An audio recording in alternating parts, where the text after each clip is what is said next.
আমার ভাইরা বাবারা বন্ধুরা, ওই আল্লাহর ইবাদত হলো কোরআনুল কারীম। ওই কোরআনুল কারীম শিক্ষা গ্রহণ করা প্রত্যেক মুসলমান জাতির উপর ফরজ। আস্তে কইছেন, আরো মুহাব্বতে কন। ওই কোরআনুল কারীম শিক্ষা গ্রহণ করা ফরজ ইবাদত। আমাদের সমাজে যারা পিএইচডি করে, ডক্টরেট করে, তাদেরকে মানুষ শিক্ষিত মনে করেন, কিন্তু বাবা আল্লাহ তাআলার কোরআন শিক্ষা গ্রহণ করা না করার কারণে আপনারা কেউ মূর্খ বলে না, বলেন।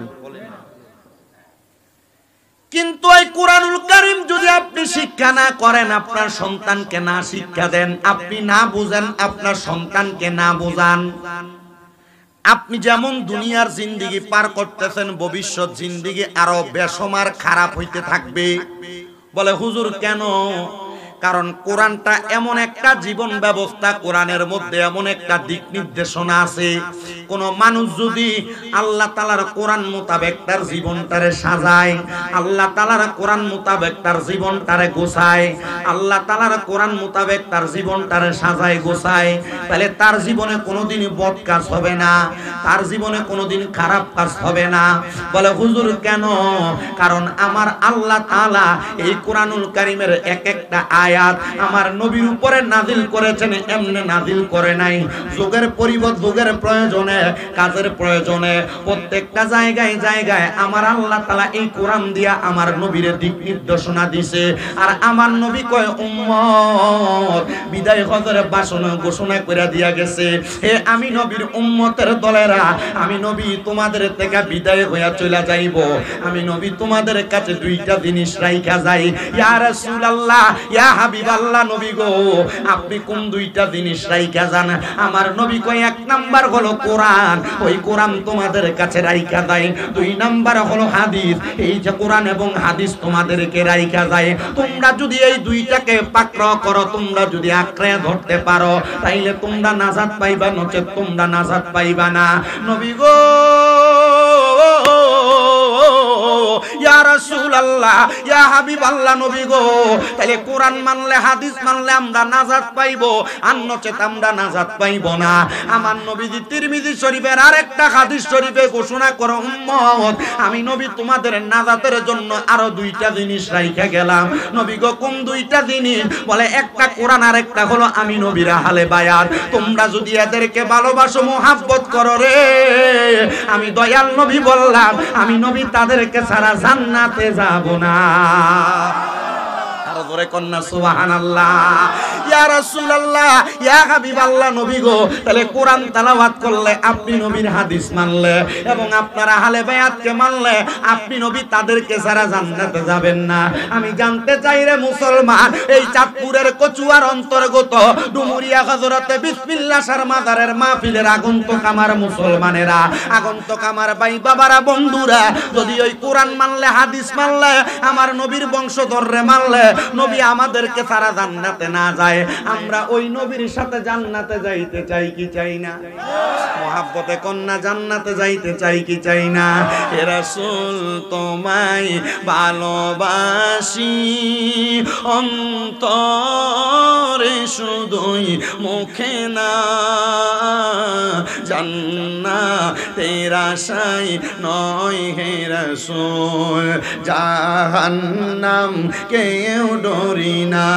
হে রাসূল তোমায় ভালোবাসি অন্তরে শুধুই, মুখে না, জান্নাতের আশায় নয় হে রাসূল, জাহান্নাম কেউ ডরি না। তোমায় পাওয়ার আশায় মন ছুটে যায় মদিনা, তোমায় পাওয়ার আশায় মন ছুটে যায় মদিনা। এই সুর যদি শুনে থাকো, একবার দেখা দাও না, এই সুর যদি শুনে থাকো একবার দেখা দাও না হে রাসূল তোমায় ভালোবাস অন্তরে শুধুই মুখে না জান্নাতের আশায় নয় হে রাসূল জাহান্নাম কেউ ডরি না জান্নাতের আশায় নয় হে রাসূল জাহান্নাম কেউ ডরি না মুসলমান ও আমার দক্ষিণ ডুমুরিয়া আদম আলী ব্যাপারী বাড়ি মাজার শরীফ প্রাঙ্গণে আগন্তুক মুসলমানেরা তাহলে বোঝা গেল আল্লাহর কোরআন নবীর হাদিস নবীর আহলে বায়াত আমাদেরকে জান্নাতে নেওয়ার একটা মাধ্যম ঠিক কি না যদি আপনি ডুমুরিয়া বাজার থেকে হাজীগঞ্জ যান হাইটা যাবেন না গাড়ি দিয়া তাহলে যাওয়ার মাধ্যম গাড়ি যাওয়ার মাধ্যম জান্নাতে যাওয়ার মাধ্যম কোরআন হাদিস আহলে বায়াত মারহাবা জান্নাতে যাওয়ার মাধ্যম কোরআন হাদিস নবীর আহলে বায়াত তাহলে আমরা যদি নবীরে ভালোবাসা কোরআন পড়ি আমরা যদি নবীরে ভালোবাসা হাদিস পড়ি নবীর আহলে বায়াতরে মানি তাহলে জান্নাত আছে না নাই এমনে এমনে যাইবেন না নবীর লগে আচ্ছা বাবাজি আবার আরো সহজ ভাবে বলি আমি শামীম দাদা হাজীগঞ্জ বাজারে গেলাম একা আমার সাথে কেউ নাই কেউ আমারে নরমাল ভাবে চিনলে হয়তো সালাম দিবে কথা বলবে কিন্তু যদি চাঁদপুর জেলার ডিসি সাহেব সহ যায় কথা কয় না আরে সালাম দিব এটা পরের কথা ডিসি সাহেব আসবে এই কথা শোনার আগে হাজীগঞ্জ বাজারের পুলিশ সদস্য যারা আছে পুরা বাজারে প্রটোকল দিবে ডিসি সাহেব আসবে কোনো ঝামেলা দেখানো যাবে না তো আমরা নামাজ পড়া জান্নাতে যাব এটা এক কথা রোজা রাইখা জান্নাতে যাব এটা এক কথা নবীর বংশধররে ভালোবাসা জান্নাতে যাব এটা এক কথা কিন্তু যদি নবীর সাথে জান্নাতে যায় আল্লাহর কসম দুনিয়াতে কোনো ভয় নাই মরণে কোনো ভয় নাই কবরে কোনো ভয় নাই হাসরে কোনো ভয় নাই ফুলসিরাতে কোনো ভয় নাই কারণ সামনে থাকবে রাহমাতাল লিল আলামিন পেছনে থাকবে নবীর গুনাহগার উম্মতেরা নবীর সাথে জান্নাতে যাইবো আমার নবী কই উম্মত আউয়ালু মাইয়াকরাউ বাবাল জান্নাহ আদম থেকে ঈসা নবী পর্যন্ত সব নবীরা দাঁড়িয়ে থাকবে আমি নবী সর্বপ্রথম জান্নাতের দরজা খুলবো জান্নাতের দরজায় আমার নবী দাঁড়ানোর সাথে সাথে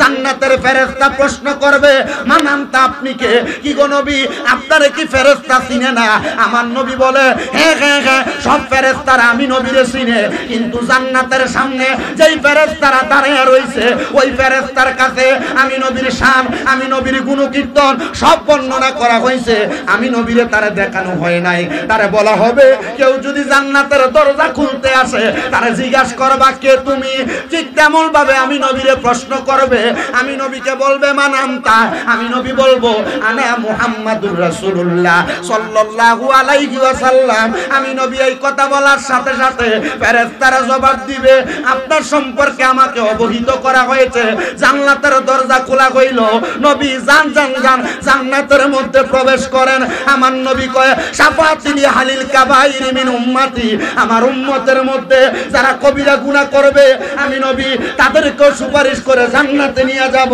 ইয়া রাসূলুল্লাহ ইয়া হাবিবাল্লাহ নবী গো বুঝতে পারলাম জান্নাতে নিয়ে যাবেন নবী গো আপনি তো জান্নাতের দরজা খুইলা জান্নাতে প্রবেশ করবেন উম্মত যাবে কেমনে উম্মতের তো হিসাব হবে আমার নবী কই উম্মত না না না জান্নাতের দরজা খুইলা আমি নবী জান্নাতের চৌকাঠে দাঁড়িয়ে থাকবো আমার একটা গুনাহগার উম্মত যদি বাদ থাকে আমি নবী ওই গুনাহগার উম্মতরে ছাড়া জান্নাতে প্রবেশ করব না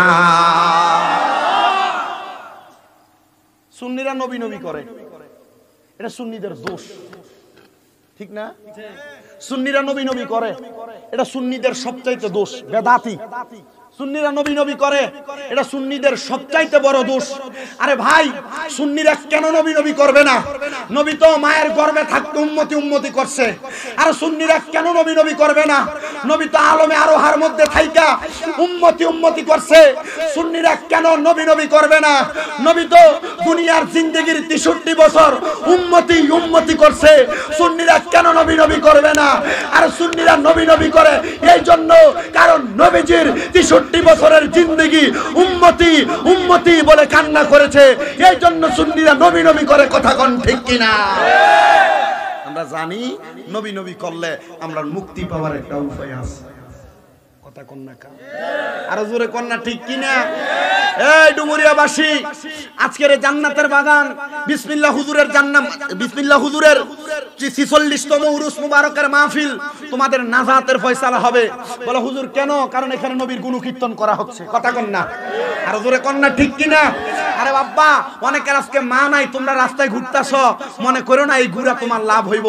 ও আব্বা, তোমরা অনেকের বাবা নাই, দাদা নাই, দাদি নাই, বংশের মানুষ কবরে। আর তোমরা কি জানো আজকে এই মাহফিলের উসিলায় আল্লাহ তাআলা ডুমুরিয়ার এলাকাবাসীর যত কবরস্থান আছে, এই কবরস্থানের কবরবাসীর রূহকে আল্লাহ ছাইরা দিছে। কেন ছাড়ছে? এই রূহগুলা মাহফিলের চারিদিকে ঘুরতেছে। আর ভিক্ষুক যেমনে ভিক্ষা চায়, এই রূহগুলা তার সন্তানের কাছে কয়, ও ফুত আমার লাগি একটু দোয়া করো না। আর রূহগুলা দোয়া চাই, ও নাতি আমার লাগি একটু দোয়া করস না। তো তুমি যদি মাহফিলে না আসো, দোয়াটা করবা কেমনে? বাড়িতে, দোকানে, চা দোকানে, এখনো মোবাইলের আড্ডায়, টিভি সিরিয়ালের আড্ডায়। আব্বা, এই দুই প্রকারের কবরবাসী কবরে ফিরে যাবে। এক প্রকার যায় দেখবে তাদের কবরের আযাব মাফ, সে খুব শান্তিতে থাকবে। আর ফেরেশতারে জিগাইবো, ও ফেরেশতা আমার কবরের আযাব মাফ হইল কেমনে? বলে মাফ হইছে এই কারণে তুমি দুনিয়াতে এমন কিছু ওয়ারিসদার রাইখা আসছো, যে ওয়ারিসদাররা তোমার জন্য দোয়া করতেছে, এই দোয়ার বরকতে আমি তোমাদেরকে মাফ করে দিছি। আব্বা, কবরবাসী কেমন খুশি হয় জানেন? একটা লোক সমুদ্রে ডুইবা যাইতেছে, হঠাৎ কইরা একটা নৌকা নিয়ে যায়, যদি তার যেমন উদ্ধার করলে ওই ডুবন্ত ব্যক্তি যেমন খুশি হয়, একটা কবরবাসীর জন্য দুনিয়ার জীবিত মানুষ দোয়া করলে কবরবাসী তার চাইতে বেশি খুশি হয়। আপনার মনটা চায় না আপনার আম্মার লেগে দোয়া করতে? মনটা চায় না আব্বার লেগে দোয়া করতে? মনটা চায় না বংশের মানুষের লেগে দোয়া করতে? আর তুমি যে বাড়িতে ঘুমাও, এটি তোমার মা বাপ দিয়া গেছে। যদি না দিয়ে যাইতো, যদি ভাড়া থাকতাম মাসে 5,000 করে ভাড়া দিলে 12 মাসে 60,000 টাকা ভাড়া লাগবে। দিয়া গেছে তো বাপ মা পাইয়া গেছে, এই জন্য কষ্ট বোঝো না। যে ইনকাম করে জোরাইছে তার দিগাও কত কষ্ট। আব্বা, ওয়াজ এখনো শুরু হয় নাই, ডেমু দিলাম, ডেমু একটু বসছেন, ধৈর্য নিয়ে বইছেন। আমার কাছে ভালো লাগে এই অঞ্চলে ওয়াজে আসলে আপনার তরিকতপন্থী মানুষ বসবেন তো ইনশাআল্লাহ। গতবার আগের বার মানে মাঝখানে 2 বছর গ্যাপ, তৃতীয়বার আসছে। তুফানে উড়ে গেছিল, ফ্যান্ডেল সব সানি উড়ে গেছে আলহামদুলিল্লাহ। তবে আমি একটা জিনিস দেখছি, আপনারা যারা আসছিলেন কেউ যায় নাই, কেউ যায় নাই, মোটামুটি যারা আসছিলেন সবাই ছিলেন। আমার কাছে ভালো লাগছে। শুকরিয়া আল্লাহর দরবার, লাখ লাখ শুকরিয়া। আল্লাহ আমরারে কবুল করুন, আমিন করুন। মনে রাখবেন, এসব জান্নাতের বাগানে সবাই আল্লাহ নসিব করে না, কিন্তু আপনারা যেভাবে বসছেন ভালো লাগে আমার কাছে। এই যে গরম, গরম লাগে না? বেশি গরম। আর রোজা ভাঙ্গনের পরে সবাই তো ঘরে মাছ মুরগি খায়, খাইতে খাইতে এখন শরীরে আরো গরম বেশি লাগে। আমরা তো দোষ দেই সিজন রে, আর সিজনের দোষ না, দোষ আমরা খাইতে খাই ফেটটা হুড়েয়া, দাওয়াতে গেলে এনে গেলে ইচ্ছা মতো খাইয়ে থাকে। তা আপনার খানার গরমটা তো শরীর থেকে বাইরে হইতে হবে। কথা কয় না, মুরগির পিছে একটা খাইছে, জিহ্বার স্বাদ লাগে আর একটা খা। গরুর গোশত খাইতে পারবো 2 পিস 3 পিস খা। আমাদের শরীরের গরমের ভাবটা তো কমতে হবে, ঠিক কিনা? ইনশাআল্লাহ জিকিরের মাধ্যমে কমবে। আল্লাহ কবুল করেন, আমিন কোন। তো যে কোরআন তেলাওয়াতের কথা বলতেছিলাম, মনে আছে তো? এই কোরআন তেলাওয়াতের মাধ্যমে নাজাত পাইবেন, নবীর সাথে জান্নাতে যাবেন। বড় দাম, বড় সম্মান, বড় ইজ্জত। নবীর সাথে জান্নাতে যাইতে হলে কোরআন তেলাওয়াত লাগে না? লাগবে কেমন?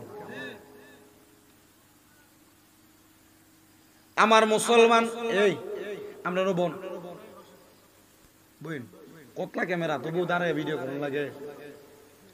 আমি ভাই সব শশী ভাইও মানুষ, আমি মাহফিলে, আমার মাহফিলে লস নাই দেখতারি। নবীর সাথে জান্নাতে যাইতে হলে কোরআন তেলাওয়াত উত্তর দেন না।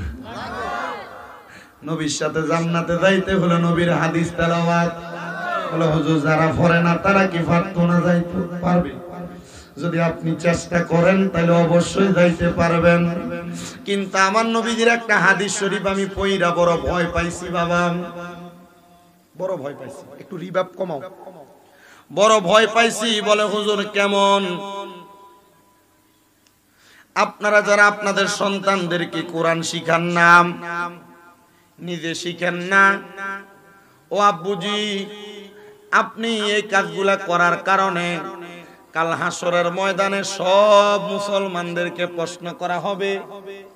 তাকরাউল কোরআন, আল্লাহ তাআলার কোরআন তেলাওয়াত করার জন্য, কোরআন তেলাওয়াত করার জন্য। কিন্তু আপনি যখন কোরআন তেলাওয়াত করতে পারবেন না, আপনার সন্তান যখন পারবে না, সন্তান বলবে আমার মা আমারে কোরআন শিখায় নাই, আমার বাপ আমারে কোরআন শিখায় নাই। এ ফেরেশতা তার মা বাপরে ডাক দাও। ফেরেশতারা এবার মা বাপরে ডাক দিয়ে আনবে। আপনারা কেন আপনার সন্তানকে কোরআন শিখান নাই?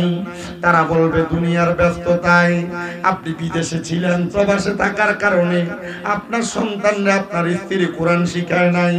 আপনার স্ত্রীকে বলবে কেন তুমি সন্তানকে কোরআন শিখাও নাই? সে বলবে আমি শিখাই নাই, সকালবেলা সন্তানের শরীর নষ্ট হয়ে যাবে এজন্য ঘুম থেকে উঠাই নাই। আস্তে আস্তে এলাকার মক্তবগুলা বন্ধ হয়ে যাইতেছে, কোন রকম আরবি প্রাইভেট পড়ায় কোরআন শিখানোর চেষ্টা করে। আবার এই জায়গার ভিতরে বড় অথর্বতা, গণিত প্রাইভেট পড়ায় 2000 টাকা দিয়া, আরবি প্রাইভেট পড়ায় 200 টাকা দিয়া, 500 টাকা দিয়া ঠিক মতো 7টা বছরে মাসে হুজুরের বেতনটাও ক্লিয়ার করে না। বাবাজি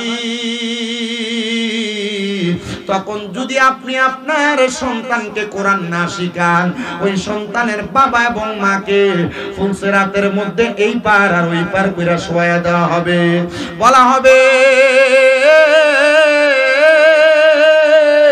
যা সন্তান ফুলসেরাত যে তো পারি দিবা, তুমি তোমার আব্বা জানের বুকের মধ্যে ফাড়া দিয়া ফুলসেরাত পারি দাও। আরে আপনার সন্তান দুনিয়াতে আপনার শরীরের সাথে একবার পাও লাগলে আপনারা 2-3 বার সালাম করে, কিন্তু ওই সময় আপনার ফুতে আপনার বুকের মধ্যে পাড়া দিয়া ফুলসেরাত পার হইব। কেমন কষ্ট রে ও ডুবুরিয়ার বাবা, ও পর্দার অন্তরালের মা, এই কষ্ট সহ্য করতে পারবা না, এই কষ্ট সহ্য করতে পারবা না। এই জন্য সবার কাছে আপনি আপনার সন্তানকে যেখানে পড়ান না কেন, ইংলিশ মিডিয়ামে পড়ান আপনার বিষয়, কিন্ডারগার্টেনে পড়ান আপনার বিষয়, স্কুল কলেজে পড়ান আপনার বিষয়, তবে আপনার কাছে আবদার থাকবে গো আপনি আপনার সন্তানটারে আল্লাহ তাআলার কোরআন শিখান। এবার বলেন এই কোরআন শিখাইলে মা বাবার লাভ আছে না না? ইয়া রাসূলুল্লাহ, ইয়া রাসূলুল্লাহ, জিন্দাবাদ।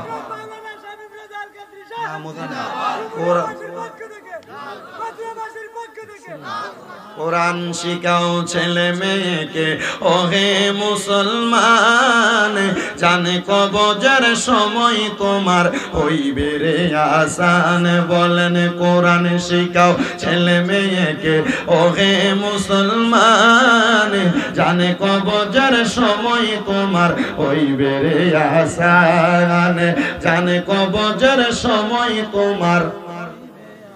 ওরে একটি ছেলে আলেম হলে আর পড়বে কোরআন মৃত্যুর কালে, হায়রে একটি ছেলে আলেম হলে আরে পড়বে কোরআন মৃত্যু কালে, হায়রে দূর হবে বিয়াদবি শয়তান থাকবে রে ঈমান, দূর হবে বিয়াদবি শয়তানে থাকবে রে ঈমান, জানে কবজের সময় তোমার হইবে রে আসান। বলেন কোরআন শিখাও ছেলে মেয়েকে ওহে মুসলমান, জানে কবজের সময় তোমার সান। বলেন জানে কবজের সময় তোমার হইবে রে আসান।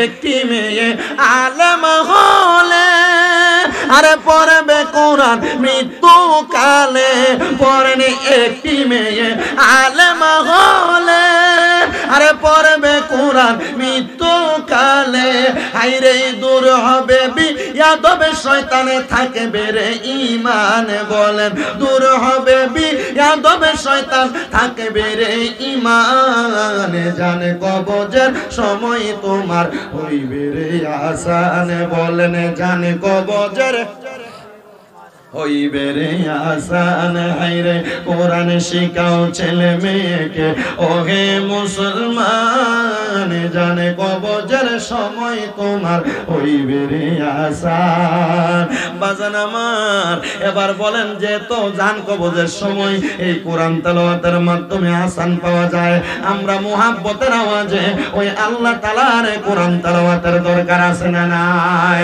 জবান খুলে মুহাব্বতের আওয়াজে পড়েন কাছে দোয়া করেন আল্লাহ দোয়া কবুল করবে আরেকটা নামাজ আছে যেই নামাজটার নাম হলো সালাতুত তাসবিহ নামাজ ওই নামাজটা জীবনে একবার যদি পারেন বছরে একবার যদি পারেন মাসে একবার যদি পারেন সপ্তাহে একবার যদি পারেন দৈনিক একবার করবেন বলে হুজুর কেন আল্লাহর নবী নবীজির চাচারে বলছে এই নামাজ আদায় করলে আমার আল্লাহ তাআলা তার মনের সব আশা পূরণ করে দেয় আস্তে কইলেছেন না সুবহানাল্লাহ আর মুহাব্বতে কোন না সুবহানাল্লাহ তো গাউসে পাক কই পাঁচ ওয়াক্ত নামাজ ছাড়া দেখেন পাঁচ ওয়াক্ত ছাড়া আর কয়টা নামাজ কইছি তাহাজ্জুদের নামাজ এশরাকের নামাজ চাশতের নামাজ আওয়াবিনের নামাজ ইস্তেসকার নামাজ হাজতের নামাজ সালাতুল খায়ের সালাতুত তাসবিহ আরো আছে এখানে মোট কইলাম 13টা নামাজের কথা গাউসে পাক কই পাঁচ ওয়াক্ত নামাজ ছাড়া আরো 13টা নামাজ আমি নিজে পড়তাম দৈনিক মারহাবা গাউসে পাক আব্দুল কাদের জিলানী কয় আমার কখনো ফজরের এশারের নামাজ তাইকা ফজরের আগে ওযু ভাঙতো না মাঝে মাঝে যদি হইতো তো একদিন আমার এশারের নামাজের ওযুটা তাহাজ্জুদের ওয়াক্তে ভাঙা গেছে কোন ওয়াক্তে ওই নেশাখোর চোর ব্যক্তিটা ডাক দিয়া কয় আমার যখন ওযু ভাঙছে ওযু ভাঙার সাথে সাথে গাউসে পাক আব্দুল কাদের জিলানীর ওযু ভাঙার সাথে সাথে উনি কয় আমি ওযু করার জন্য বের হয়ে গেছি এমন টাইমে আমার ঘরের মধ্যে একটা চোর ঢুকছে চুরি করার জন্য আমি ওযু কইরা আমার গাউসে পাক কয় আমি ওযু কইরা আমার ঘরে ঢুকবো এমন টাইমে ওই চোর কয় আব্দুল কাদের জিলানীর ঘরে কিছু পাইলাম না না পায়া বের হয়ে যাইতেছি এমন টাইমে আব্দুল কাদের জিলানী আমার সামনে আমি ওনার সামনে উনি আমারে জিগায় কে রে যুবক কি তোমার পরিচয় আমি কইলাম ও আব্দুল কাদের জিলানী আমি আপনার কাছে আসছি খবর পাইলাম আপনি নাকি মুরিদ করান হুজুর আপনি মুরিদ করাইলে বায়াতে রাসূল গ্রহণ করলে মানুষ নাকি মুক্তি পায় আল্লাহর কাছে মাপ পায় হুজুর আমি আপনার কাছে আসছি আপনি আমারে মুরিদ করাইবার জন্য বলে আসছো তো ঠিক আছে তো যাও কোথায় গাউসে পাক এই প্রশ্ন করার সাথে সাথে কয় হুজুর মুরিদ হওয়ার জন্য আসছি আজকে দেখা গেলাম আরেকদিনে মুরিদ হমু এটা কি আসলে মুরিদ হইতে আইছ না চুরি করবার লাগে কথা কয় না মুরিদ হইবার লাগে না চুরি করবার লাগে আপনার কষ্ট হইতাছে নি কোনো আমি মূলত আগের মতো না এই যে 1 ঘন্টা 20 মিনিট হয়ে গেছে মাইক ধরছি তা আমি চেষ্টা করবো আমার ওয়াজটা মোটামুটি 2 ঘন্টা আপনি হলাইতে অসুবিধা হবে আপনারা আমি 1 ঘন্টা 20 মিনিটের বেশি আসলে ওয়াজ করি এই যে আমার টেম্পার শেষ যতক্ষণ করার ততক্ষণ করছি এরপর যেটা করতেছি এটা বোনাস নেবেন রাজি আছেন নি রাজি আছেন নি ইনশাআল্লাহ কারণ আপনার হক বেশি আমারে মোটামুটি আমি যখন দাওয়াত রাখছি আমার ওই জোনায়েত সিদ্দিকী আপনার এলাকার ফুতনা আমারে কয়ে দিচ্ছে যে এটা আমরা এলাকা এইভাবে সময় দেওয়ার জন্য আমি স্টেজে উঠো এবার লোক আগে কথা কইছি মাইক ধরে রাখি যতটুকু হয়েছে দোয়া করবেন এবার বাচ্চাটির জন্য মাঝে মাঝে এবার দোয়া চাই মাঝে মাঝে মাহফিলে গেল কান্দে 2-3 দিনে 4 দিনে 5 দিনে সফরে জানা যাই লোক কান্দে তো কান্দে কাকু হোলাইন দেখি না পুত্রে দেখি তো মু ভিডিও কল নাই ও দেখি তো ভালো লাগে না আমি দেখছি আজ জীবনে হেতেরে দেখছি শুধু হজি উতেরলাই এমনি কান্দে আলহামদুলিল্লাহ কল না এত দোয়া করেন আপনারা এটা আপনাদের জন্য একটা গৌরব আপনাদের জন্য ভালো দিক হ্যাঁ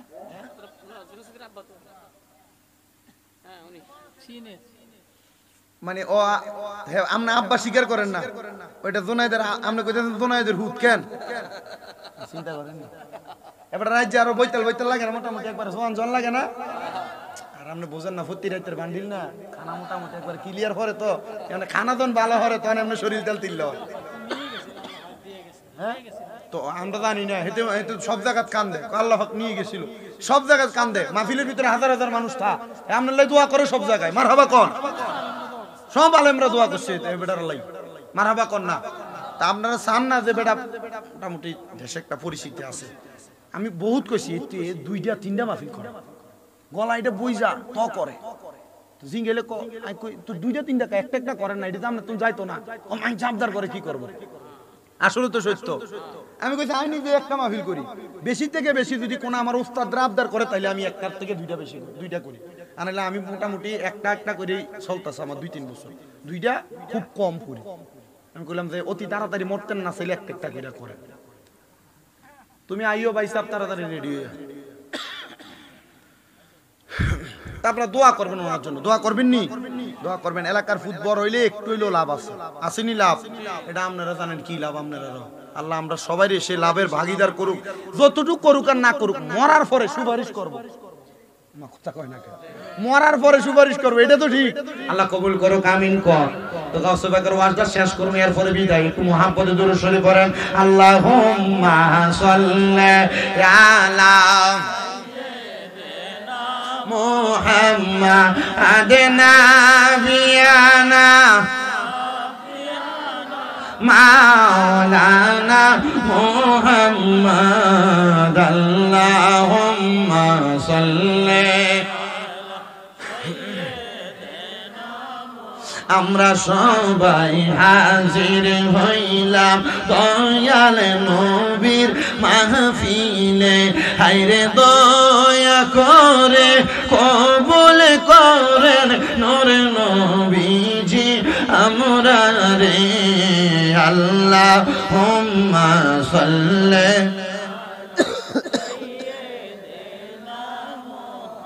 মাদেনা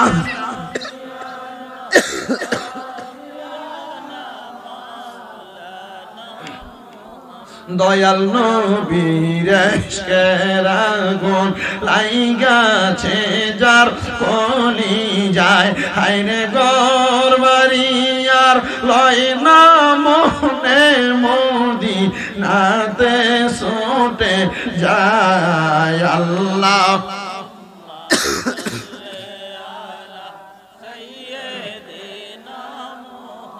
মাদেনা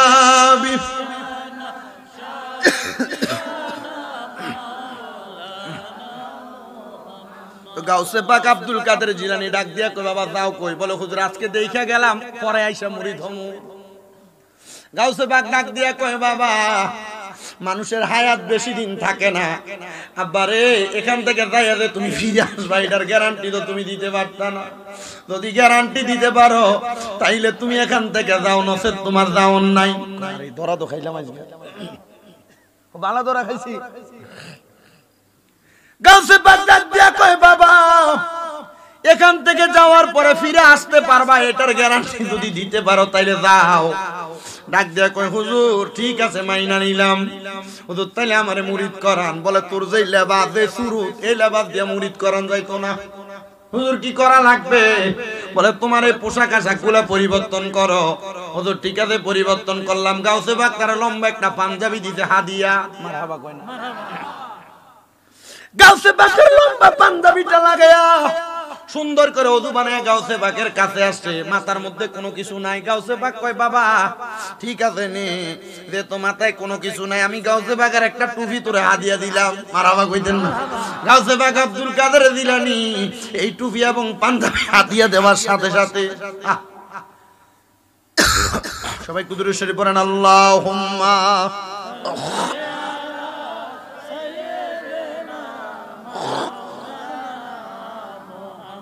وعلى آله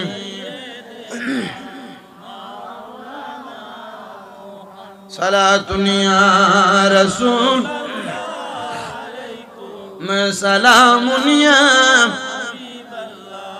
جمال عاشق باشد محمد خیال یو برا باشد احمد صلاة يا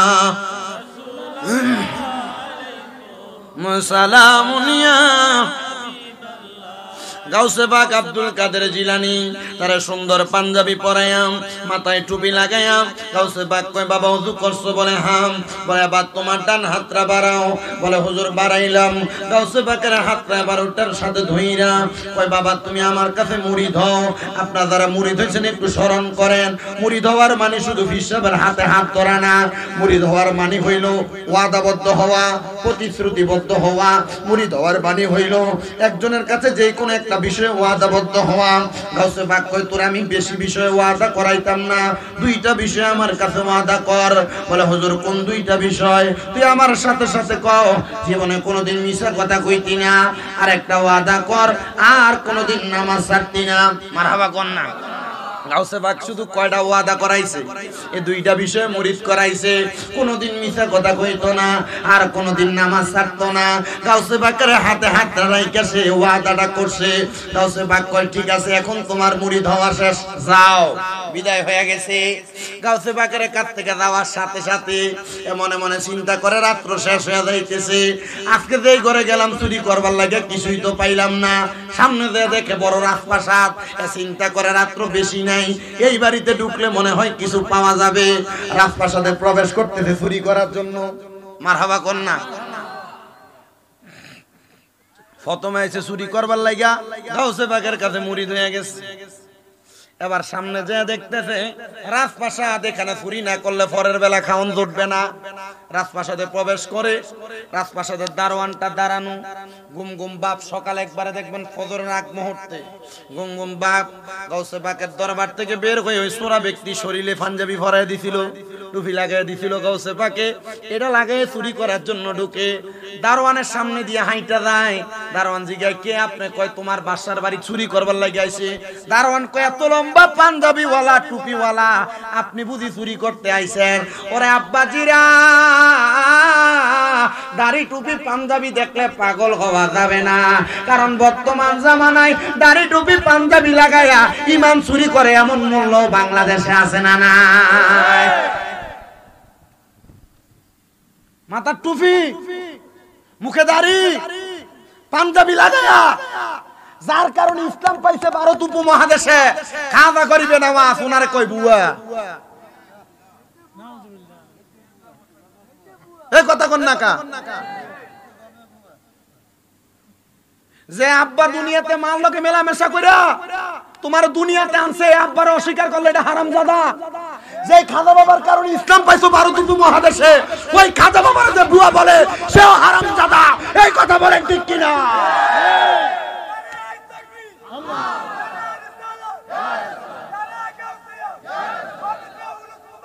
শুনেন, আমরা কোন আলেমের বিরোধিতা করার জন্য এই মাহফিলের ফ্যান্ডেলে বসি না। আমরা আজ পর্যন্ত কোন কথা কোরআন সুন্নাহ বিরোধী হইলে তার বিরুদ্ধে বলছি। আপনি আপনার মতো ওয়াজ করেন, আপনার বিষয়। আকীদা ভিন্ন হবে, এটা আপনার বিষয়। ভিন্ন আকীদা পূর্ব ছিল, এখনো আছে, ভবিষ্যতে থাকবে। কিন্তু আমার কথা হচ্ছে আপনার আকীদা ভিন্ন, আপনি আপনার আকীদার প্রচার করেন। কিন্তু আপনি আমাদের আকায়েদের তরিকতের ইমাম হযরতে খাজা মাইনুদ্দিন চিশতিকে নিয়ে মন্তব্য করার সাহস আপনি ফকিন্নির ফোলারে কেউ দেয় না। কথা কন না কেন? ঠিক কিনা? হাদা গরিবে নওয়াজ উনি হিন্দেল বলি, ওনাকে রাহমাতুল্লিল আলামিন নবী নিজে পাঠাইছেন, নিজে ভারত উপমহাদেশ ইসলাম প্রচার করার জন্য। আপনারা খাজা গরিবে নওয়াজের জীবনী পড়ে দেখবেন। খাজা গরিবে নওয়াজ নবীজির রওজায় গেছে সালাম দেওয়ার জন্য। নবীজির রওজার মোবারক থেকে এক মুঠ মাটি বের করে দিয়া খাজা গরিবে নওয়াজরে কইছে, এ মাইনুদ্দিন, এই মাটির কালার যে এলাকার লগে মিলা যাইবো ওই জায়গায় যায় তুমি ইসলাম প্রচার করবা। খাজা মাইনুদ্দিন চিশতি ঘুরতে ঘুরতে ভারত উপমহাদেশ আইসা দেখছে আজমির শরীফের এই জায়গার মাটির সাথে ওনার হাতের মাটি মিলছে, ওইখানে ইসলাম প্রচার করছে। ওই খাজা গরিবে নওয়াজ এর দরবারে বর্তমানে এখনো দৈনিক একজন হইলেও মুসলমান হয়। তো ওই খাজা বাবা যদি বুয়া হয়, আমার মতো মৌলবীর দাম আছে মিয়া? তওবা করেন, তওবা করেন। আল্লাহর ওলিদেরকে নিয়ে মন্তব্য করেন না, কারণ আল্লাহর কথা মানে আদালি ওয়ালিয়ান ফাকাদা আযামতুহু বিল হারব। যারা আল্লাহর ওলিদের সাথে দুশমনি করে, বেয়াদবি করে, আল্লাহ তাদের সাথে যুদ্ধের ঘোষণা করে। তো আল্লাহর ওলির লগে বেয়াদবি করবেন, ওই যে ফেরাউন আর নমরুদরে জুতার বাড়ি দিয়ে মারছে, আপনারা এমনি জুতার বাড়ি দিয়ে মরণ লাগবে। আল্লাহ আমরারে বুঝার তৌফিক দান করুন। আল্লাহর কসম করে বলি, আমি কোন আলেমের নাম ধরে বিরোধিতা করি না। যে কথা বলে সে কথার বিরোধিতা করবে। আপনার কথা যদি রং হয়, আমি যদি বলি এই মিয়া আমার বয়স কম না, আমি যে ওয়াজ করবো 1 ঘন্টা 1.5 ঘন্টা 2 ঘন্টা, আমার কথায় 10টা ভুল হবে, কথা কন না, 10টা ভুল হবে। এই ভুল করে আমি আপনার কাছে 10 বার মাফ চামু, আল্লাহর কাছে 10 বার মাফ চামু। আমার ভুল হবে, আমি মানুষ, আমি মানব জাতি। আল্লাহ নিজে কইছে ইন্নাল ইনসানা লাফি খুস, নিশ্চয় মানব জাতি, নিশ্চয় মানুষ ক্ষতিগ্রস্ত। তা আমার ভুল হবে নাকি মানুষের ভুল, অন্য কেউ ভুল হবে? আমি 10 বার ভুল করমু, ভুল শুধরামু। যেই ব্যক্তি খাজা বাবারে বুয়া কইছে, আমার কথা হচ্ছে আপনারা আমার বিরোধিতা করার দরকার নাই, আপনারা বাজে বলার দরকার নাই, তওবা করেন, আল্লাহর কাছে মাফ চান। তওবাকারীর আল্লাহ পছন্দ করে, কথা কন না ঠিক কি না? আল্লাহ আমাদের বোঝার তৌফিক দান করুন, আমিন বলেন মিয়া। তো দাড়ি টুপি পাঞ্জাবি পাগড়ি লাগায়া ইমান চুরি করে, করেনি? দাড়ি টুপি পাঞ্জাবি পাগড়ি লাগায়া সুন্দর মতো করে মানুষের সম্পদ চুরি করে, জমি জামা চুরি করে।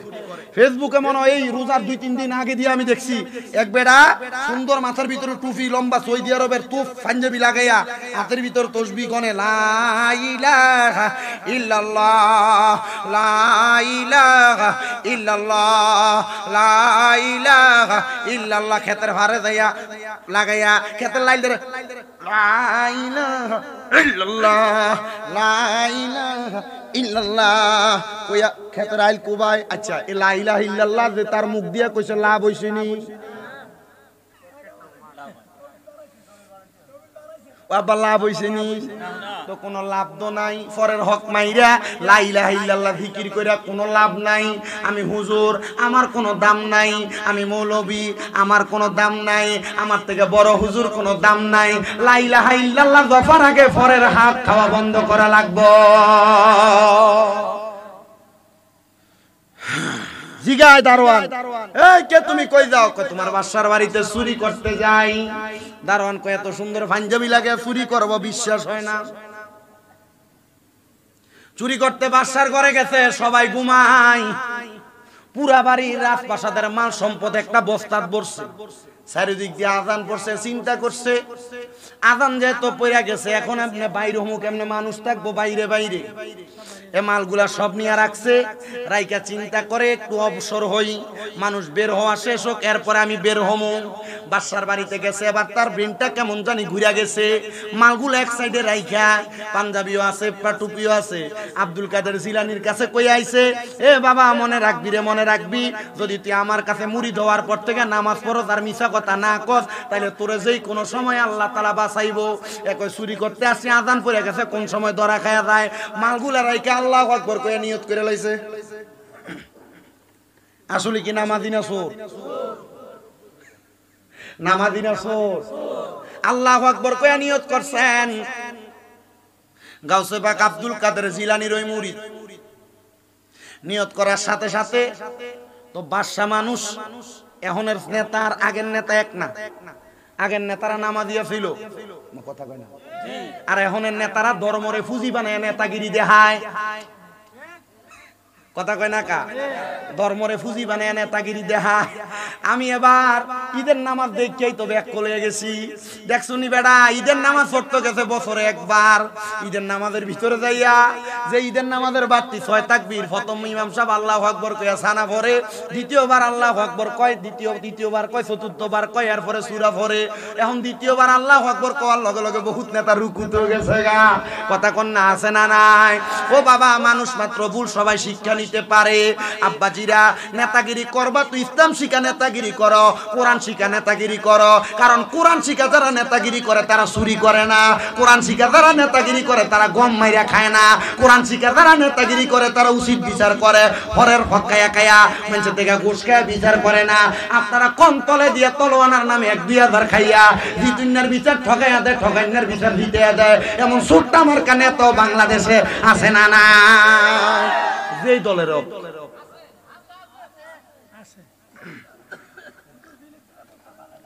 কই বইও। আমার মুসলমান ইমানদার নামাজে দাঁড়াইছে, বাসা ঘুম থেকে জাগ্রত, চারদিকে যায়, দেখতেছে সব ঘরের রাজপ্রাসাদের যে লকার গুলা আছে, এগুলা আলমারি গুলা আছে, এগুলা সব ভাঙ্গা, পুরা বাড়ি টুকাইছে, সূর্য কোনো জায়গায় নাই। যা দেখতেছে নামাজের যেই ঘর, এই ঘরের মধ্যে একটা ব্যক্তি টুপি লাগায়া পাঞ্জাবি লাগায়া নামাজ পড়ে, পাশে একটা বস্তা, এ বস্তা ফাঁকা করে দেখতেছে, বস্তার মধ্যে ওই ঘরের যত স্বর্ণ মুক্তা মণি অলংকার আছে সব এই বস্তার মধ্যে। গাউসে পাক আব্দুল কাদের জিলানীর ওই মুরিদরা নামাজ পড়ে। এই বাদশাহ এই মাল সামান গুলা দেখা কয়, দেখছনি মনে হয় চোরে চুরি করে লইয়া যাইতে লাগছিল, এ আল্লাহর ওলি মনে হয় আমার মালটি বাঁচাইছে। আসলে কি এবারে বাঁচাইছে? এবারটাই গাউসে পাক আব্দুল কাদের জিলানী আল গিলানী রাদিয়াল্লাহু তাআলা আনহু ওই মুরিদরা কয়, আমি নামাজের মধ্যে দাঁড়ায়া আমি যখন সালাম ফিরাইমু, সে আমার বাদশা ডাক দিয়া কয়ে, গো হুজুর আপনি বুঝি এত ভাগ্যবান, এত ভালো মানুষ, চোর বুঝি মাল চুরি করে নিতে লাগছে, আর আপনি বুঝি আমার মালটিরে আপনি উদ্ধার করছেন।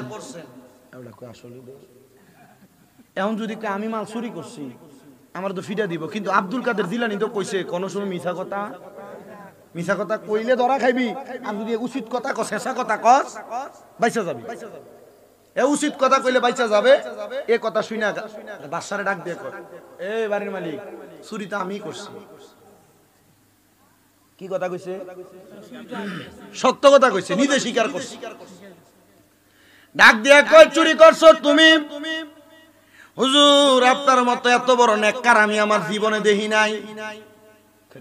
হাসা কথা কইলাম চুরি করছি, আমার মতো নেককার জীবনে দেখছে না। বলে কেন এই কথা?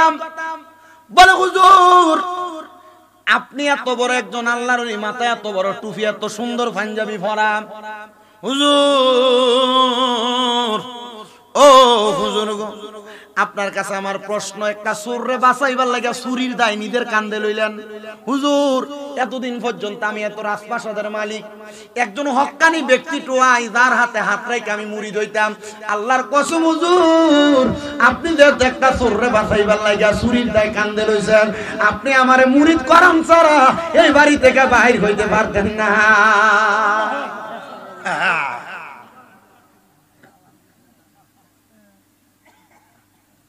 গাউসে পাক আব্দুল কাদের জিলানী ওই মুরিদ ডাক দিয়ে কয়, প্রথম গেলাম চুরি করতে, হইয়া গেলাম মুরিদ, এখন আইলাম চুরি করতে, এখন মুরিদ করান লাগবে, ধরা খাইছে।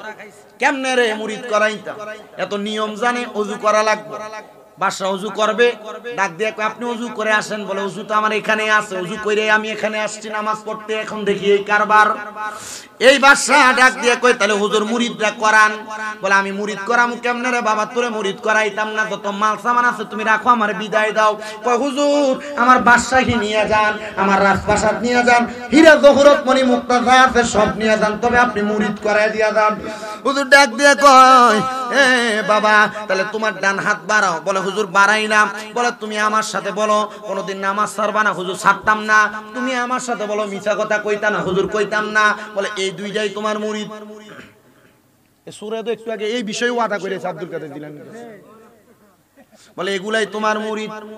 এই কথা মনে মনে স্বীকার করে আবার বিদায় হয়ে যাবে।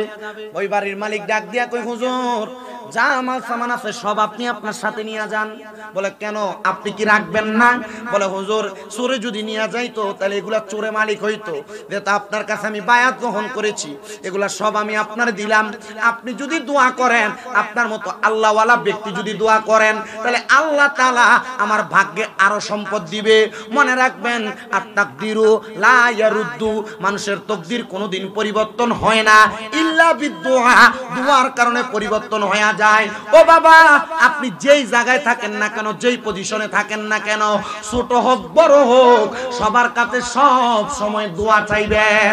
কারণ মনে রাখবেন, এই দোয়ার কারণে আল্লাহ তাআলা আপনার ভাগ্যকে পরিবর্তন করে দিবে, গরিব থেকে ধনী বানিয়ে দিবে, অসুস্থকে সুস্থ বানিয়ে দিবে। এবার আপনারা বলেন, দোয়ার বরকতে যদি আল্লাহ তাআলা আমাদেরকে নিয়ামত দেয়, আমরা বেশি বেশি একজন আরেকজনের জন্য দোয়া করার দরকার আছে না নাই? শত্রুর লাগেও দোয়া করবেন, কথা কয় না? শত্রুর লাগে কি করবেন? দোয়া করবেন। আপনার ভাই আপনার চাচা, নানা, খালু, যে হোক সে আপনার শত্রু, দোয়া করবেন আল্লাহ সে যদি আমার শত্রুও হয় তুমি তার বিপদ আপদ বালা মুসিবত থেকে হেফাজত রাখো, তারা সম্পদের মালিক বানাও। আল্লাহ সে আমার শত্রু, আল্লাহ তার সাথে আমার শত্রুতা মীমাংসা কইরা আমাদের মাঝে ভাইয়ের সম্পর্ক তৈরি করে দাও। এই শত্রুতা যদি মীমাংসা হয় মনে রাখবেন কাল হাসরের ময়দানে আল্লাহ আপনারা নাজাত দিবে। আস্তে কইছে সুবহানাল্লাহ, রাসূল কম সুবহানাল্লাহ। এ মুসলমান সব মাল সামান গুলা যখন দিয়া দিছে, মাল সামান গুলা নিয়া এবার আল্লাহর বান্দাটা সামনের দিকে যায়, চিন্তা করে কোথায় যাব, কোন জায়গায় যাব। এত মাল সামান হীরা মণি মুক্তা জহুরত স্বর্ণ টাকা পয়সা সবগুলা নিয়া দৌড়াইতে দৌড়াইতে আব্দুল কাদের জিলানীর দরবারে গেছে। ডাক দিয়া কয় আব্দুল কাদের জিলানী গো, ও হুজুর গাউসে পাক আব্দুল কাদের জিলানী, আপনার কাছে আমার একটা আবদার গো হুজুর, এই নেন আমার সব মাল সামান আপনাকে দিলাম। বলে তোমার মাল সামান তুমি নেও না কেন, মুরিদ করাইলা কেমন? কয় হুজুর আপনি রইলেন বাগদাদ শরীফের মধ্যে, ইরাকের মধ্যে, আমি যে মুরিদ করাইছি আপনি জানলেন কেমনে? কয় সে বাদশা আমার কাছে মুরিদ হইতে আসে নাই, সে তার মনের মতো মানুষ চাইছে, যেহেতু তোমারে পাইছে তোমার কাছে মুরিদ হইছে। এখন তুমি মাল পাইলা কই? বলে মালগুলা পাইছি, এই মালগুলা নিয়ে আপনার কাছে চলে আসছে। হুজুরে মাল নিয়ে আমি বাড়িতে যাইতে পারতাম না। বলে কেন? আমি যদি বাড়িতে যাই আমার স্ত্রী আমাকে বলছে আমি যেন চুরির মাল ডাকাতির মাল বাড়িতে না নেই, কয়েকজনে না খাইয়া থাকবে, আমার স্ত্রী চুরির মাল খাবে না। কিন্তু আমরা সমাজে এই ঈদের সময় বহুত মহিলারা দামি কাপড়ের লাগে জামাইরে ছাপ দিছে, দামি থ্রি পিসের লাগে জামাইরে ছাপ দিছে, পাকিস্তানি থ্রি পিসের লাগে জামাইরে ছাপ দিছে, বহুত বেড়া ফাঁসি পর্যন্ত দিছে। আমুজিরা, এ ডুমুরি এলাকার মা বোনেরা, সোশ্যাল মিডিয়ার মাধ্যমে দেখতেছেন যত মহিলারা, আপনাদেরকে বলি স্বামীকে দামি জিনিসের জন্য চাপ দিয়েন না। স্বামীকে যা ইনকাম করে আইনা দেয় তার উপর আপনি শুকরিয়া থাকেন, বেশি জিনিসের জন্য চাপাচাপি করেন না। বলে হুজুর কেন? কারণ আপনার স্বামী যা ইনকাম করে আনে এটা আনতো তার মাথার গাম পায়ে ফারান লাগে, রক্তরে ফানি করা লাগে। ও মা, তুমি যদি তোমার স্বামীর ইনকামে সন্তুষ্ট থাকতা তাহলে আল্লাহ তাআলা তোমারে আরো রহমত আরো বরকত দান করত। কিন্তু মহিলারা চিন্তা করে না জামাই কি এটা হালাল ভাবে আনলো না হারাম ভাবে আনলো। মা, জামাই কোন ভাবে আনে আজ পর্যন্ত জিজ্ঞেস করো নাই? এটা কি সুদের টাকা, ঘুষের টাকা, পরের হক মাইরে খাওয়িন না টাকা, মিছা কথা করে ইনকাম করিন না টাকা? ও মা, এই কথা তো কোনোদিন জিজ্ঞাসো না। মনে রাখো এটার কারণে তোমারও শাস্তি পাওয়া লাগবে। আরে হারাম খায় তুমি যদি তোমার শরীরের গোশত বাড়াও, এই গোশত আল্লাহ তাআলা জাহান্নামের আগুন দিয়ে ফুরবে, কয়লা বানাইবো কয়লা। কথা কয় না কেন? হ্যাঁ, পোলাপাইন তোমার বাপে যা ইনকাম করে আনে এটি যে খাইতাছ, তোমার বাপে সুদের টেহা লাগায় তুমি জানো, তবুও ইনকাম খাও। বেডিয়া, তোমার স্বামী কি ইনকাম করে আনে তুমি জানো, তোমার স্বামী সুদে টেহা লাগায়। আর জামাই টু সুদে টিয়া লাগায়, এটা করতে গিয়ে ওনার বেড়াইতে লাগায় না, বেড়িয়েতে বাড়ি বাড়ি সুদে টিয়া লাগায়। এই কথা কন না কেন? লাগাই নিও মুরব্বী।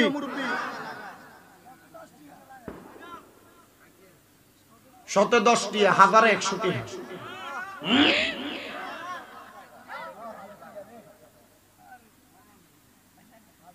এই সুদের ব্যবসার কারণে বহু সংসার নষ্ট হয়ে গেছে, বহু সংসার ধ্বংস হয়ে গেছে, জায়গা বেচন লাগছে, এখন বিটা বাড়ি সারা ভাড়া থাউন লাগে।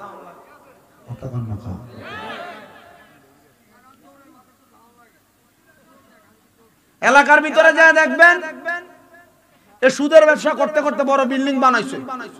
কথা কয় না? হ্যাঁ, আবার এই সুদখোরের বাড়ির দাবাত দিলে আপনি আগের কাতারে যান, বলো তো টিয়া দিয়ে খামু তো গেলে কি হইছে, কি হইছে, সমাজদার ছাড়বে কবরে গেলে। আল্লাহ আপনারে বুঝার তৌফিক দিক, আমিন কোন। এই সুদখোর আছে না নাই? কম না বেশি? শুনেন আরো আছে সুদখোর, আরো কি আছে দেখবেন। এলাকাতে আর সুদ খায় না, এলাকা জায়গা জমি বেচছে, টাকা পয়সা যা আছে ঋণে ব্যাংকে রাখে। এককালীন এটার নাম দিছে কিতা জানি কয়, এফডিআর না, এফডিআর। ব্যাংকে এককালীন 10 লাখ রেখে দিছে, এটা 10 বছর পরে 10 লাখ 20 লাখ হইব। তুমি হারাম টেহা দিয়া তুমি তোমার জীবুতের ভবিষ্যৎ গড়ে দিবা, কবরে গেলে আল্লাহ কি মারতো না? আল্লাহ কি শাস্তি দিত না? আরেকটা দেখবেন আপনার বউ আপনার ফার্ম দিয়ে খাবা, এটার নাম দিছে ডিভিএস। আসিনিও অনেকে তলে তলে চিন্তা করতেছে, হুজুর আমরাই তো কইরা রাখছি, আমরা বেডি কতক্ষণ নাকা ডিপিএস 3.5 লাখ 4 লাখ টাকা রাহ মাসে মাসে জমা। এই যে সুদের টিহা যোগ হইব, এটা কি হালাল না হারাম? আব্বা বড় সতর্ক, বড় সাবধান, হারাম খায়েন না। মনে রাখেন যদি এক ওয়াক্ত নামাজও পড়েন, যদি হালাল খায়া পড়েন, এক ওয়াক্তের কারণে আপনি জান্নাতে যাবেন। কিন্তু হারাম খায় যদি হারা জীবন সেজদা দিতে দিতে কপাল কালা বানান, কাম হইব? মানুষের ওজনে কম দিতে সাবধান, মিছা কথা কইয়া ব্যবসা করতে সাবধান, হারাম টাকা, সুদের টাকা, ঘুষের টাকা এডি খাইতে খুব সাবধান। আল্লাহ আমরারে বুঝার তৌফিক দিক, আমিন কোন। আস্তে কইছেন আরো জোরে কোন আমিন। এ মুসলমান, ওই মহিলা মানে গাউসে পাকের ওই মুরিদ, এ কইতেছে এডি তো আমি চুরি করে আনি না, আমারে হাদিয়া দিছে। প্রথমে যদিও চুরির ছিল, মুরিদ করানোর কারণে সে আমার এডি হাদিয়া দিছে। ওদের এডি যদি বাড়িতে লইয়া যায়, আমার বউ বিশ্বাস করতো না, আমার বউ কইবে এডি চুরির মাল। ওদের এডি আপনার কাছে রাইখা দেন হুজুর, আমি এই মাল নিয়ে বাড়িতে যাইতাম না। হুজুর কয় আমার কাছে রাখতাম।